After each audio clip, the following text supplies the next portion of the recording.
Hey, good afternoon, folks, and welcome to Pop Culture Bible, the podcast show with me, Jason Major. That's me right here. Hi, folks. Hope you see me. We'll see you soon. This is the show that talks about Bible-related and Christian-related movies, entertainment, and media as well. So we're going to cover stuff like Christian movies that have been out, biblical movies that have been out throughout the last 100 years, as well as comic books and entertainment, and where Christian theology is shown within comic books, movies, and television. So here we go, starting with this first show. Okay, so today we're going to do just I'll briefly mention Risen, but we'll get into this in a later show. And just want to let you know that Risen is the movie about the centurion who is Clavius, who is the military Roman tribune, looking to find the body of Christ after the 3 days of him being resurrected. This movie was directed by Kevin Reynolds. I'll give you a more thorough review in another time, but this is just referring to this week being the DVD release. And this movie was made by Columbia and Sony Pictures and Affirm Films. And it's directed by Kevin Reynolds. Kevin Reynolds directed Robin Hood, Prince of Thieves, as well as Waterworld. And so it's a really well-directed, well-acted movie. Some great action sequence. And it says right there that a reviewer thought it was the best film about the life of Jesus since The Passion of Christ. I'd actually agree that it is probably the best biblical adventure film since The Passion of Christ. Passion of Christ to me is a different genre because it's very meditative. It's very realistic and very dramatic and bloody. This goes probably in more of the category of something we haven't seen since a long time. Movies like The Robe, The Robe and Ben-Hur, movies that kind of like look at the life of Jesus through the lens of someone who is a fictional character. And so that's what this movie does really, really well. Highly recommend it, and we'll get into a greater review later. What we want to get into, and as a quick review today, is the Batman Legends of the Dark Knight Annual. Da-da-dum! And this is during this comic book, so what we have is a story written by Dennis O'Neil. Dennis O'Neil was one of the premier writers for Batman back in the 90s, and he was also the editor of the Batman line when the most famous storyline was Batman, where he fights Bane, who was the villain in The Dark Knight Rises movie, and Bane breaks the Batman's back. And in the comic books, he was replaced by another character who was named John Paul Valley. And this character was someone who had been part of the Order of St. Dumas, so his name was Azrael, as a character named Azrael.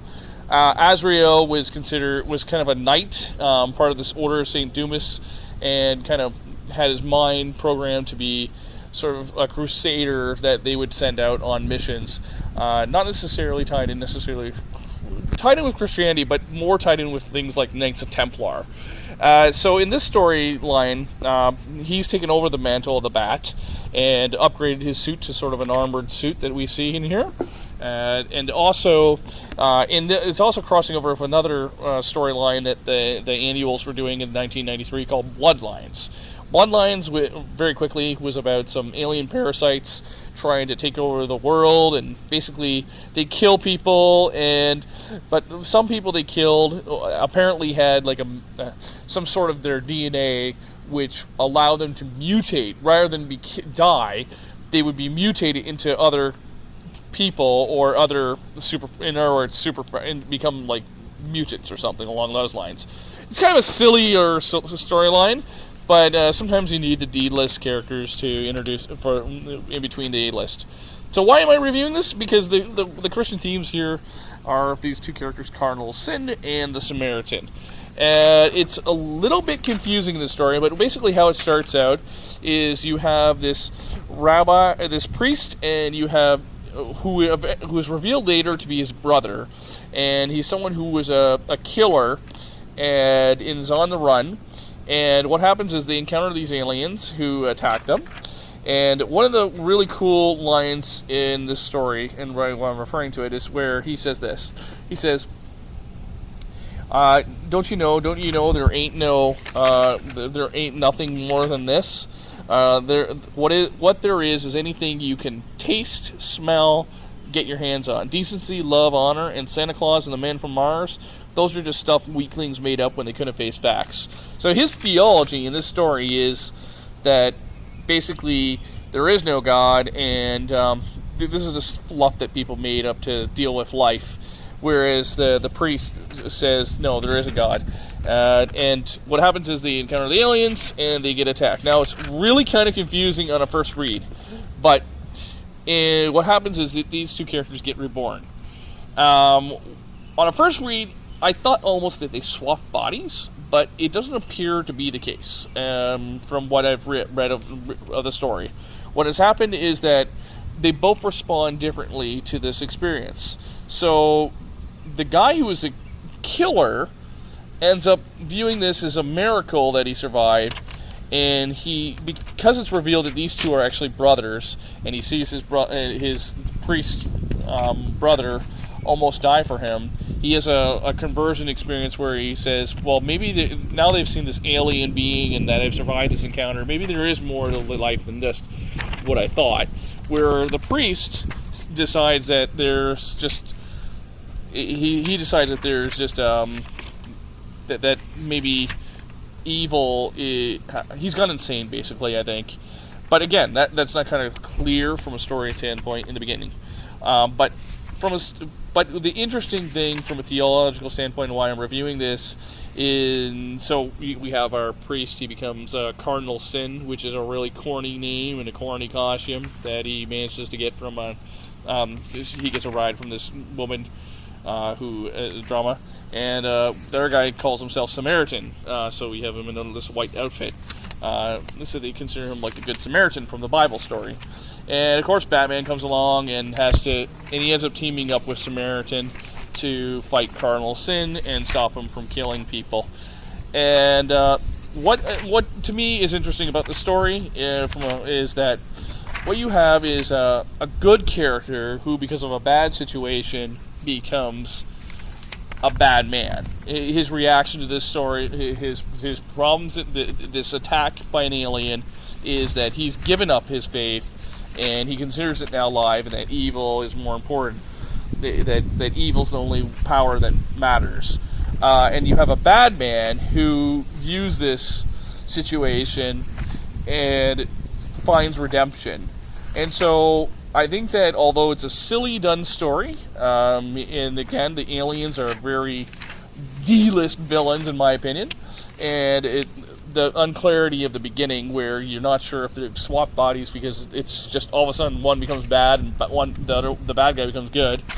It's a really fun story, and I think that Dennis O'Neil is trying to make a point here, and which is that how do we respond to circumstances? And so I think that's the theological lesson from this story, is that a bad thing happens to you.